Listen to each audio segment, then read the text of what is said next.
All right, let me explain something to you. It is absolutely an advantage to be a girl as a PI, because I know what a lot of y'all are thinking. How should get this information? First of all, don't take no rocket surgeon. Second of all, social engineering, y'all. And being a girl really freaking helps. This guy wants $11 billion.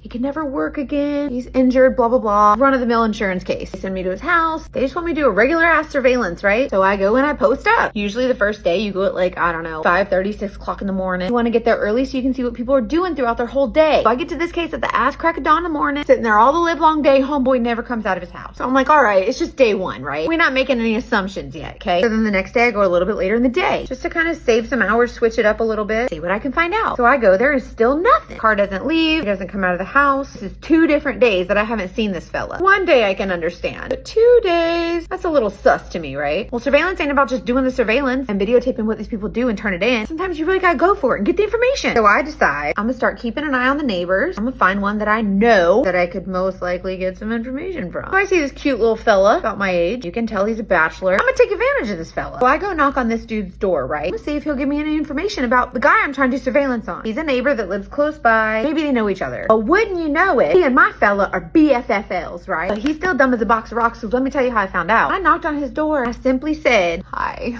I'm so sorry to bother you, but my dog has run away. I think it ran somewhere over here behind your house. Will you please help me find her? I don't know what to do. Well, dude decides he's gonna be my freaking hero, right? Says, hold on, let me put my shoes on. So he puts his tennis shoes on and he comes outside with me. He decides he's gonna play detective. Tell me where you were when the dog ran away. So I point to the neighbor's house and I retrace my pretend steps. Meanwhile, he says, okay, tell me exactly what your dog looks like. So I describe my dog, and wouldn't y'all know it? He said, oh, I did see that dog, I think. Well, we come across the neighbor's house and I say, she ran away like right here. And this fella spills the ever-loving beans, y'all. He says, right here. And I said, I tried knocking on this person's door, but they don't answer. Do you know them? You think you could call them or something? Well, he proceeds to tell me every darn thing. He says, oh, this is my buddy. He says he sleeps all day. He's a bouncer at this strip club up here. Tells me the strip club. And he proceeds to tell me all about how this guy had recently gotten hurt at work because like a ladder fell on him or something. He fell off a ladder? I don't know. And that's a lucky guy because now he just gets to go to work under the table and work with the hot ladies.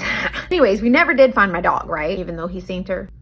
But he did say he'd keep a lookout for her. Anyway, so naturally, I go to the strip club the following night where he said the guy works. All sure as the day is long, he's working there. I sat right in the parking lot of that strip club. I got him getting into fights. Well, so after I turned in my surveillance video, the client was like, huh, that's interesting. Well, wouldn't you know it? They ended up having an independent medical examiner, like a doctor who doesn't belong to neither side, review his injuries, and they decided it was more likely that this guy's injuries were caused by a fist fight instead of a ladder falling off of him. Or the ladder or him falling off the ladder? I don't know, one or the other. Anyways, he's out here all willy-nilly collecting a big check. Trying to say that he was injured on the job. And really, he's just throwing folks out of strip clubs. It's like a part-time side hustle. Anyways, he got busted and lost his case just because of a little social engineering. And my professor said I couldn't do this because I was a girl and this was a man's industry.